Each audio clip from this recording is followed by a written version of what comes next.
বাংলাদেশের এই মুহূর্তে যে অবস্থাটা চলছে এটা যদি কেউ খুব সহজভাবে নেন তাহলে কিন্তু ভুল করবেন।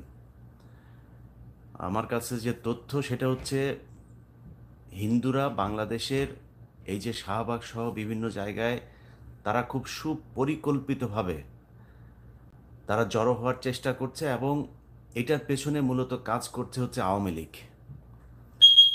আওয়ামী লীগ হিন্দুদের নামে হিন্দুদের ব্যানারে তারা জড়ো হবার চেষ্টা করছে এবং একটা বিশৃঙ্খলা তৈরি করার চেষ্টা করছে। সেইখানে আপনারা দেখবেন এখন মানে এই গত 4-5 দিনের যে খবর, একটা দল তারা এরই মধ্যে আপনার কোন গার্মেন্টস কে খাবে, কোন দোকান কে খাবে, এগুলো নিয়ে নাকি কামড়াকামড়ি শুরু করে দিয়েছে। সো এগুলোর আগে না 15 বছর বহুত প্যাদানি খাইছেন। সো এই প্যাদানির কথা যেন মনে থাকে। প্যাদানি কিন্তু আবার খুব সহসাই খাইতে হবে যদি নাকি বেশি মানে লডর বডর করেন, হ্যাঁ। অতএব আপনাদেরকে এই এই যে মানে যেই একটা খারাপ সময় চলছে এটাকে খুব ঠান্ডা মাথায় করতে হবে। বাংলাদেশে কিন্তু এখন মানে স্বাভাবিক কোনো তত্ত্বাবধায়ক সরকার না, এটা মনে রাখতে হবে। এই দেশের ছাত্র জনতা সবাই মিলে একটা সরকার এনেছে এবং সেই সরকারটা আপনাদের মাথায় রাখা উচিত যে তাদের প্রতি জনগণের কতটা আস্থা, এই দেশের রাজনৈতিক দলগুলির প্রতি মানুষের কত ঘৃণা, কত অবিশ্বাস, এটা মাথায় রাখতে হবে। অতএব সেই বিশ্বাসটা নিয়ে আসতে হবে। বাংলাদেশে এখনও বিএনপি সবচাইতে জনপ্রিয় একটা দল। আমার বিশ্বাস সামনে বাংলাদেশে তারেক রহমানই প্রধানমন্ত্রী হবেন। আপনারা সুযোগ পাবেন, হ্যাঁ। এই যে এখন সময়টা চলছে না, এত মানে হিজিবিজি করেন না। খাওয়ার জন্য পেট তো খালি হয়ে আছে, কিন্তু এত তাড়াহুড়া করেন না। অল্প খায়েন, নাহলে আবার এই আওয়ামী লীগের মতো মুখ পুড়ে যাবে।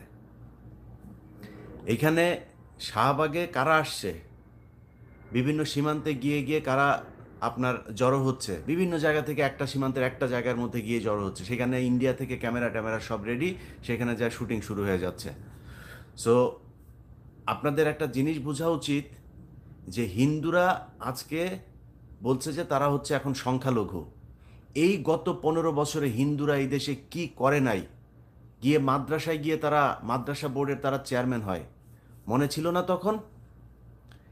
এই দেশে মুসলমানদের উপরে কি নির্যাতন হয় নাই। বুরকা পরার কারণে মেয়েদেরকে বিশ্ববিদ্যালয় থেকে বের করে দেওয়া হয়েছে। মুসলমান সেজে মেয়েদের পেটে বাচ্চা দিয়ে ওপেনে তারা ফেসবুকের এই গ্রুপ বানিয়ে বানিয়ে তারা এগুলো করেছে।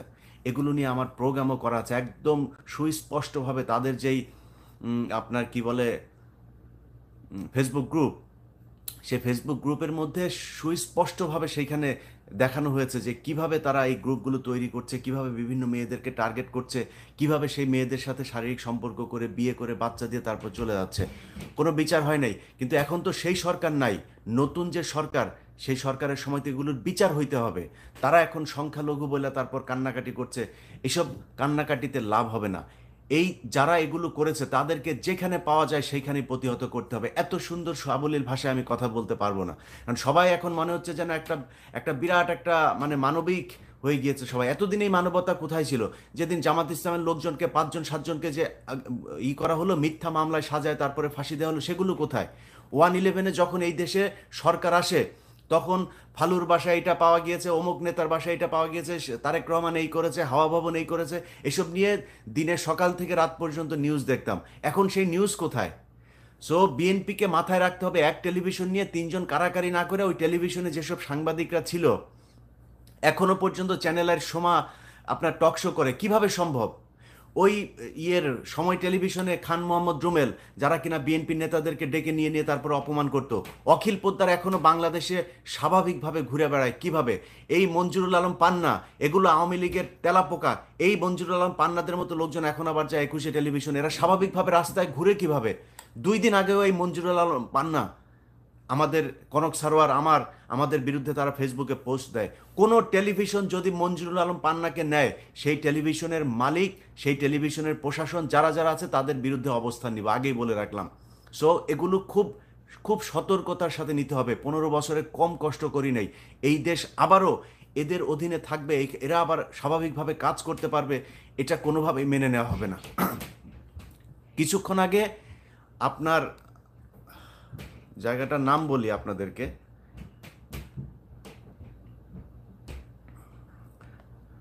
লালমনিরহাট হাতীবান্ধা উপজেলার গোতামারি সীমান্ত, সেইখানে প্রায় 500 মতো হিন্দু জড়ো হয়েছে। তাদের সাথে নাই কোনো স্ত্রী, নাই সন্তান, মানে মনে হচ্ছে একটা মিছিলে গিয়েছে, সব যুবক ছেলেরা পুরুষেরা যায়, তারপর সেখানে হাজির। কি হয়েছে, তাদেরকে নাকি এখানে পেটাচ্ছে, পেটায় তারপর করছে। ওই এলাকার মানুষজনের বক্তব্য দেখলাম, ওই এলাকায় হিন্দু এক চেয়ারম্যান আছে, তার বক্তব্য শুনলাম, সে বলছে যে এগুলো আমরা চিনি না, এদেরকে আমরা কাউকে চিনি না। তাহলে কারা ওইখানে গেল, কারা এই এই আয়োজন করলো কারা? আবার ওই পাশে বিএসএফ এর অফিসাররা সব হাজির মাইক টাইক নিয়ে। আমি একটা প্রোগ্রাম করছি, সেই প্রোগ্রামে আমি দেখাবো এই জিনিসগুলো যে কিভাবে হিন্দুরা করছে। আপনারা এত সহজে ভুলে গেলে হবে না। এরা গত 15 বছরে কতটা, একটা থানার ভেতরে একজন হিন্দু যদি থাকে, সে পুরো থানার, মানে এসআই, হিন্দুর এসআই ওসিকে থ্রেট করে। একটা অফিসের ভেতরে একটা হিন্দু যদি থাকে, সে পুরো অফিসকে নিয়ন্ত্রণ করে। এই কয়দিন আগে 21শে টেলিভিশনের কথাই বলি, পীযূষ বন্দ্যোপাধ্যায় এখন পালিয়েছে। সে খবর শুনেই এই কয়দিন আগে সে পালিয়েছে। সে জানতো যে একটা সমস্যা হতে যাচ্ছে, পালিয়ে সে চলে গিয়েছে। কিন্তু এই এতদিন ধরে বিভিন্ন প্রেজেন্টারদেরকে উত্ত্যক্ত করা, মেয়ে রিপোর্টারদেরকে উত্ত্যক্ত করা, এসব খবর আমাদের কাছে এসছে, কিচ্ছু বলতে পারি নাই। সো সেই হিন্দুরাই তো এখন আওয়ামী লীগ সেচ্ছে। আপনি ক্ষমতায় যখন থাকবেন তখন আপনি হিন্দু, আপনি ভারতের সরাসরি করবেন, অখণ্ড ভারত করবেন, সেই ঘোষণা দিবেন। তো এখন আপনি আবার সংখ্যালঘু হন কিভাবে? গোবিন্দ প্রামাণিক, তাকে যেখানে পাওয়া যায় সেইখানে প্রতিহত করতে হবে, যেখানে পাওয়া যায়। আল্লাহর ওয়াস্তে এই ব্যক্তি বাংলাদেশকে অখণ্ড ভারতের অংশ করতে চেয়েছে। এখন যত সুন্দর করে কথা বলতে চাক, এগুলো সময় দেয়া যাবে না। আমার যে কষ্ট, আমার চাইতে বেশি কষ্ট এই ভারতের কারণে, এই হিন্দুদের কারণে আপনারা এখানে মানে সহ্য করেছেন। অতএব আপনাদেরকে এগুলো প্রতিহত করতে হবে। গোবিন্দ প্রামাণিককে খুব সহসা তাকে আইনের আওতায় আনতে হবে রাষ্ট্রদ্রোহিতার অভিযোগে। কারণ সে বলেছে প্রকাশ্যে, সেটার ভিডিও আছে, যে আমাদের এটা হচ্ছে তাদের পবিত্র কি মাটা, তাদের নামটাম বললো, বললো এটা আমার সে হরিশঙ্করদের দেশ, অতএব এটা অখণ্ড ভারত এবং মোদি আমাদেরকে হেল্প করবে। গোবিন্দ প্রামাণিককে যেখানে পাওয়া যায় সেখানে প্রতিহত করতে হবে। আবারও বলছি, এই বদমাইশ হচ্ছে হিন্দু মহাজোট, হিন্দু যুবজোট, হিন্দু ছাত্রজোট, এই সবগুলো সংগঠন সে তৈরি করছে। আপনাদের মনে করার কোনো কারণ নাই আওয়ামী লীগ হিন্দু সব পালিয়ে গেছে। আওয়ামী লীগের কেউ পালাইতে পারে নাই, হিন্দুও পালাইতে পারে নাই। আওয়ামী লীগের সব, মানে 80% আওয়ামী লীগের নেতা টেতা, বিভিন্ন প্রশাসনে যারা ছিল, সব ক্যান্টনমেন্টে আটক আছে। সো তাদেরকে হয়তো সেনাবাহিনী ঠিক ঠান্ডা একটা সময় হলে পুলিশের কাছে ছাড়বে। তাদের নিরাপত্তার কারণে তাদেরকে এখন ছাড়া হচ্ছে না। তাদের আম্মু কিন্তু তাদের কাউকে বলে না এই যে অবস্থা। শেখ হাসিনা কিন্তু নিজের পরিবারটা নিয়ে আর কাছের কিছু লোকজন নিয়ে সে ভেগে গিয়েছে। কাউকে এই ঘোষণাটা দেওয়া যায় নাই, একটা ফেসবুক পোস্টও করে নাই যে এরকম পরিস্থিতি, তোমরা যে যে যার যার মতো নিরাপদ স্থানে চলে যাও। সবাই আটক আছে। আর যারা এলাকার যেসব নেতাকর্মী, তারা কিন্তু এখন ঘাপটি মেরে আছে। যদি সুযোগ পায়, এটা মনে রাখতে হবে, আপনারা যারা সাধারণ মানুষ করুক, বিএনপি করুক, জামায়াত করুক, আওয়ামী লীগের বাড়িঘর তো পোড়ানো হয়েছে, কোনো এমপির বাড়ি বাকি নাই, সবার বাড়িঘর পোড়ানো হয়েছে। তারা সুযোগ পাইলে আপনাদের কি করবে একটু মাথায় রাখতে হবে। সেটা মাথায় রেখে তারপরে এই যে স্বাধীনতা অর্জন হয়েছে, সেই স্বাধীনতাটাকে রক্ষা করতে হবে, এটা মনে রাখেন। হিন্দুরা এখন যতই সুন্দর করে সাজুক, তারা হচ্ছে গিয়ে আমি আমার ভিডিওতে পরে আমার অবস্থানটা আমি পরিষ্কার করি, আমি সাধারণ হিন্দুদের বিরুদ্ধে না। কোনো মুসলমান হিন্দু খ্রিস্টান বৌদ্ধ এরকম আলাদা করতে পারে না, তারা করেছে। হিন্দু বৌদ্ধ খ্রিস্টান ঐক্য পরিষদ করেছে। মুসলমানরা কি বাংলাদেশে নাই? 95% 90% মুসলমান। আর আপনি মুসলমান বাদ দিয়ে ঐক্য পরিষদ তৈরি করেন, কেমনে সম্ভব? কোন মুসলমান আপনাকে করেছে? কোন মসজিদের ইমাম আপনাকে গিয়ে জোর করে তারপরে হিন্দু বানাইছে? আমি নিজেও সেটা সমর্থন করি না, যদি কোনো হিন্দুকে শুধু হিন্দু হবার কারণে তার উপরে কোনো নির্যাতন করা হয়। কিন্তু আপনি আওয়ামী লীগ করবেন, আবার দুই দলের সময় আপনি সমানভাবে সুযোগ নেবেন, আর যখন আওয়ামী লীগ আসবে তখন আবার এই রাষ্ট্র ভেঙে তারপর ভারতের সাথে যুক্ত হওয়ার জন্য করবেন। আমার এই ইউটিউব চ্যানেলে সেই প্রোগ্রাম আছে, মেয়েদেরকে পেটে বাচ্চা দিয়ে ভেগে যাও। এই এই তাদের এই যে হিন্দু মহাজোট, যুবজোট যা যা আছে, এগুলোতে আপনার সেই আমাদেরই একজন, আমি সেখানে তাদের গ্রুপে অ্যাড করিয়েছিলাম হিন্দু পরিচয় দিয়ে। তাদের যে চ্যাট, এক একজনের চ্যাট, গাজীপুরে যাও, গাজীপুরে গার্মেন্টসগুলোতে মেয়েদেরকে সহজে পটানো যায়, সেখানে গিয়ে তারপরে তারা মুসলমান সাজে, মুসলমান এক নাম দিয়ে তারপরে হিন্দু মেয়ে, এই মুসলমান মেয়েদের সাথে তারা প্রেম করে, প্রেম টেম করে তারপরে পেটে বাচ্চা টাচ্চা দিয়ে চলে আসে। পরে জানা যায় যে সে এক ডাক্তার খুলনাতে, সে গিয়ে বলেছে যে আমি হচ্ছে গিয়ে আপনার মুসলমান, কলমা টলমা কিছু শিখে, নামাজ টামাজ শিখে তারপর যা বলে আমাকে মুসলমান বানান। তো মুসলমান মেয়েরাও তাদের চুলকানি বেশি, এই চুলকানির কারণে তারা যায় তার কাছে আপনার করে সব কিছু দিয়া টিয়া, তারপরে হাতায় দেখে যে জামাই তো হিন্দু। তো তো আপনি আগে কোথায় ছিলেন? তার পরিবারের খোঁজ নেবেন না? পরিবারের খোঁজ নিয়ে আপনি তার সাথে আকাম কুকাম করে কাপড় টাপড় খুলে এরপরে বাচ্চা নিয়ে নিলেন।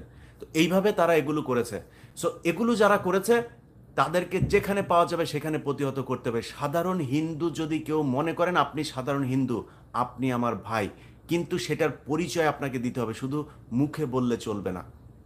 এখন শাহবাগ সহ বিভিন্ন জায়গায় এই যে উগ্রবাদী ভারতের অখণ্ড ভারতের স্বপ্ন যারা দেখেছে, যেই হিন্দুরা এখন এইসব সভা সমাবেশ করছে, তাদের যেইখানে আছে সেইখানে আপনারা যারা সাধারণ হিন্দু নিজেদেরকে দাবি করেন, তারা গিয়ে আপনারা সেখানে শান্তি সমাবেশ করবেন। আপনাদেরকে বলতে হবে যে এই দেশে মুসলমানেরা কোনো ধরনের নির্যাতন অত্যাচার করে না। এটাই ফ্যাক্ট। বাংলাদেশে কোনো মুসলমান ধর্মীয় কারণে কোনো দিন কোনো হিন্দুর গায়ে হাত তোলে না, কোনো হিন্দু মেয়েদেরকে ধর্ষণ করে না, কোনো হিন্দু মন্দির করে না। আপনারা রয়ের এই এজেন্ডা বাস্তবায়ন করার জন্য মসজিদের ভেতরে আপনারা এই মন্দিরের ভেতরে আপনারা কোরআন শরীফ রেখে তারপরে বিশ্বকে জানানোর চেষ্টা করেছেন। এইখানে প্রিয়া সাহা এসে তারপর ট্রাম্পকে বলে গিয়েছে যে নাকি 10 লক্ষ আপনার হয়ে গিয়েছে, 1 মিলিয়ন আপনার হিন্দুদের নাকি আপনার বাড়িঘর ছাড়া। অথচ সেই সময় হিন্দুরা বাংলাদেশের সবচাইতে বড় বড় পদগুলোতে তারা অবস্থান করছিল। কয়েকদিন আগে কথা মনে নাই? পঞ্চপল্লীর কথা মনে নাই? রাজবাড়িতে কি করেছে? সেইখানে 2টা ভাইকে শুধু কোনো কারণ ছাড়া সেখানে তারা হিন্দু অধ্যুষিত, এই জন্য 2টা ভাইকে আপনার মেরে ফেললো একটা নাটক সাজিয়ে। এগুলো তো আমরা ভুলে যাই নাই। এগুলোর হিসাব এই দেশের যেই হিন্দুরা এগুলো করেছে তাদেরকে দিতে হবে। আমি মনে করি বাংলাদেশের ভাইয়েরা আল্লাহর ওয়াস্তে কারাকারি বাদ দিয়া স্বাধীনতাটা রক্ষা করেন। এখনো বিপদ আছে। আমি কিছুক্ষণ আগে গোয়েন্দা সংস্থার একজনের কাছে শুনলাম, সে আমাকে বলল যে ভাই একটা ভিডিও করেন, করে মানুষকে জানান যে এই হিন্দুদের কিন্তু আপনার আওয়ামী লীগ আসছে। এবং আমি সেখানে কিছু বক্তব্য দেখলাম, কিছু টেলিভিশনের নিউজ দেখলাম। সেখানে সময় টেলিভিশন এখনো সময় টেলিভিশনের মালিকের হাতে থাকে কেমন? এখন যায় দখল করেন। ওইখানে যেই কয়টা ছিল সব কয়টা বাদ। খান মোহাম্মদ রুবেল, তারপরে এই যে শেখ হাসিনা নিউজগুলো যেগুলো করতো, তুষার আব্দুল্লাহ, যা আছে সব বাদ যাবে। নতুন লোক সেখানে কাজ করবে, বহুত সাংবাদিক আছে।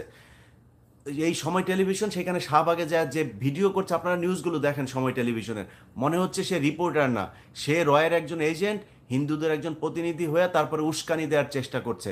এদেরকে প্রতিহত করতে হবে। এইটা না করে তারপরে আপনারা যে যার মতো সুযোগ সুবিধা নিয়ে ওর পরিচিত ও ভাই, ও তো আওয়ামী লীগ করলেও অত বেশি খারাপ ছিল না, ওরে রাখেন। আওয়ামী লীগ করলেই তাকে রাখা যাবে না। এটা যদি না করেন, আমি ইলিয়াস হুসাইন আজকে বলে গেলাম, আজকে আগস্টের 11 তারিখ, খুব সহসায় আপনাদেরকে বিপদের সম্মুখীন হইতে হবে। আর সেনাবাহিনীকে বলবো, সেনাবাহিনীর আপনাদের প্রতি আমাদের সম্মান, আপনাদেরকে আমরা ভালোবাসি। আপনাদের কারণেই এই বিজয় অনেক সহজ হয়েছে। আপনারা না করলেও বিজয় এটা আসতোই, কিন্তু আপনাদের কারণেই বিজয় সহজ হয়েছে। আপনারা আমাদের পাশে দাঁড়িয়েছেন। আপনাদের কাছে অনুরোধ, আপনারা আমার কোনো কথায় ভুল হইতে পারে, আমার তথ্যে গ্যাপ থাকতে পারে, কিন্তু আপনি জানেন আসলে ক্যান্টনমেন্টে কি ঘটেছে, এই গত 15 বছরের কিভাবে আপনাদেরকে নিয়ন্ত্রণ করেছে। আমি মনে করি আপনাদেরকে মালদ্বীপের মতো খুঁজে একদম প্রতিটা রয়ের সদস্য যারা রয়ের হয়ে কাজ করেছে তাদের বিরুদ্ধে ব্যবস্থা নেওয়া। আর ক্যান্টনমেন্টে যেগুলি আছে, আওয়ামী লীগ যেগুলি আছে, ওগুলি একটু ছেড়ে দেন, জনগণ একটু বিচার করুক। সবাই ভালো থাকেন। আল্লাহ হাফেজ।